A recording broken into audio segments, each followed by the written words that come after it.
وعلیکم السلام ورحمۃ اللہ وبرکاتہ۔ فقہ حنفی میں سد ذرائع یعنی بری چیزوں تک پہنچنے والے راستوں کو بند کرنا، اور فتح ذرائع یعنی بھلائی اور مصلحت تک پہنچنے والے جائز وسائل کو اپنانا، یہ دو چیزیں ہیں، یہ دو اصطلاح ہے۔ اور فقہ حنفی میں ان دونوں کو بطور دلیل بروئے کار بہت سارے مسائل میں لایا گیا ہے۔ سد ذرائع کو یوں سمجھیے کہ احناف کے نزدیک اس مباح ذریعہ یا وسیلے کو روکنا جس کے ذریعے سے یقینی طور پر یا گمان غالب کے طور پر کسی حرام تک پہنچا جا سکے۔ مطلب یہ ہوا کہ کوئی ایسا طریقہ ہے کہ اگر انسان اس کو استعمال اختیار کرتا ہے تو حرام تک پہنچ جائے گا، تو اس حرام تک پہنچنے سے روکنے کے لیے اس راستے ہی کو بند کر دیا جاتا ہے، روک دیا جاتا ہے تاکہ حرام تک پہنچنا نہ آئے۔ اس کی ایک مثال یوں لے لیں کہ عورتوں کو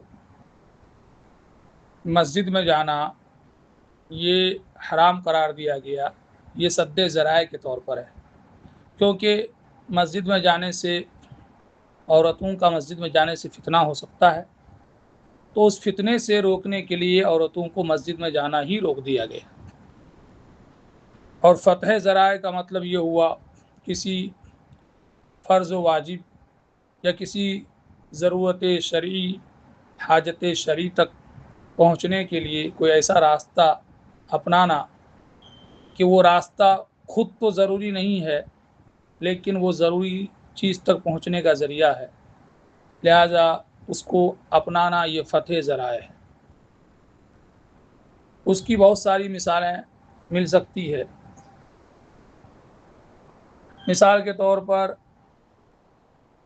رمضان کے دنوں میں مسافر کے لیے روزہ رکھنا یہ ثواب کا کام ہے،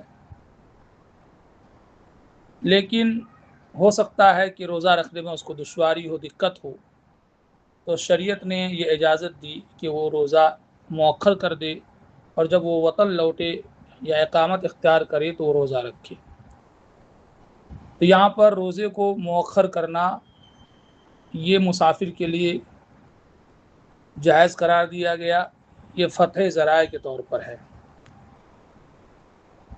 برکہ فقہ حنفی میں ان دونوں قاعدہ اور ضابطے کی بڑی اہمیت ہے، اور بہت سارے مسائل میں ان کو اصولی طور پر دلیل بنایا گیا ہے۔ اللہ تعالی عالم بالصواب۔